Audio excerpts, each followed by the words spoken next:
Jamais sans la grâce, une dévotion matinale proposée par l'Église évangélique de la grâce en collaboration avec l'Institut de théologie de Cotonou.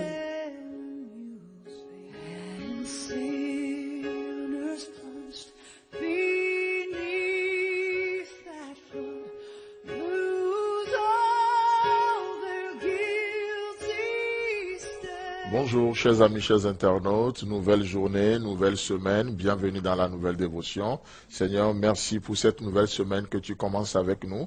Tu es fidèle, tu es juste pour aller jusqu'au bout. Nous comptons sur ta fidélité, nous comptons sur ta capacité de prendre soin de nous diriger. Merci Jésus. Amen.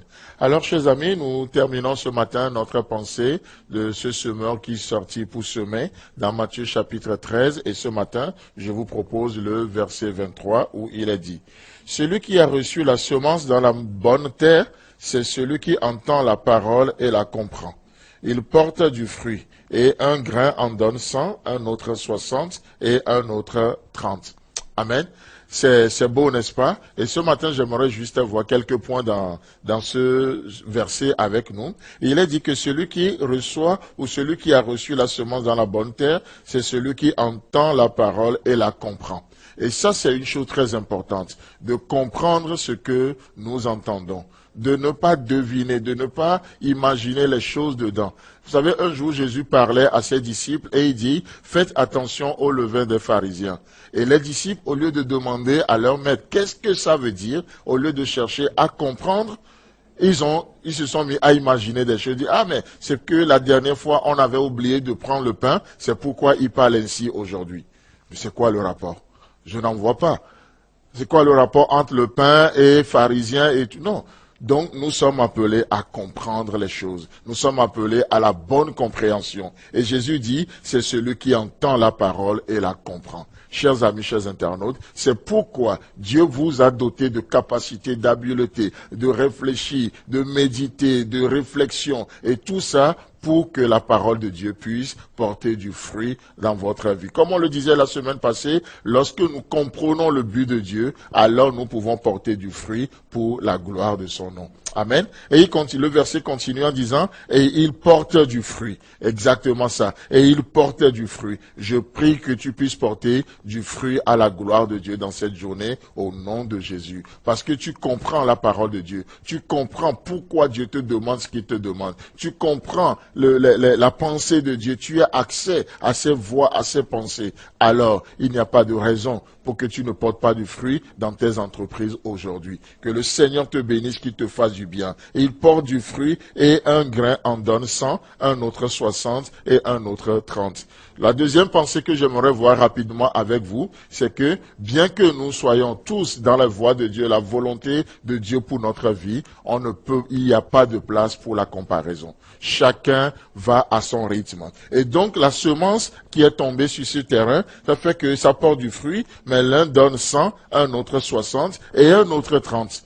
Donc, chacun selon sa capacité. N'est-ce pas ce que le maître a fait dans Matthieu chapitre 25? Qu'est-ce qu'il fait? Il donna à chacun selon sa capacité. Il n'y a pas de place pour la comparaison. Ce n'est pas parce que on fait les mêmes pas de foi qu'on aura les mêmes résultats.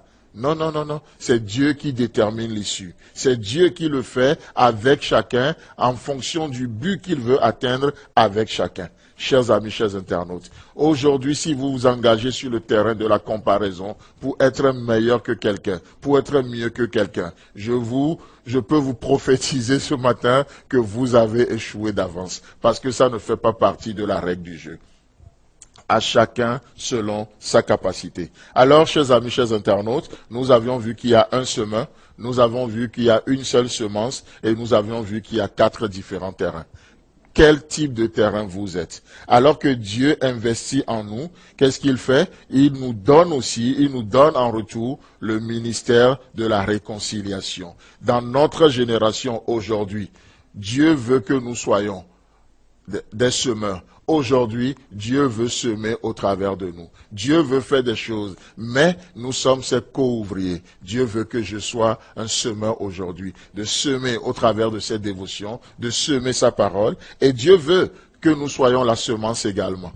Il veut que nous soyons la semence. S'il a fait de nous un royaume de sacrificateurs, qu'est-ce que Paul nous demandera? Offrez votre corps comme un sacrifice vivant. Qu'est-ce que nous offrons? Nous sommes des sacrificateurs, mais nous sommes aussi le sacrifice. Nous sommes le semeur, mais nous sommes aussi la semence que Dieu veut semer aujourd'hui. Il veut nous semer pour gagner d'autres personnes. Il veut nous semer, nous investir pour élargir sa famille. Et donc, aujourd'hui, nous avons une mission.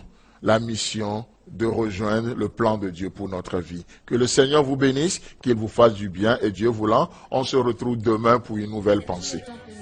Si vous avez aimé cette dévotion, parlez-en à vos amis. Parlez-leur du message de la grâce et de ce qu'il fait en vous. Pour un sujet de prière, une question ou plus d'informations, contactez-nous. Téléphone 64 88 35 87 ou 96 42 69 05 ou par WhatsApp au 94 75 80 20.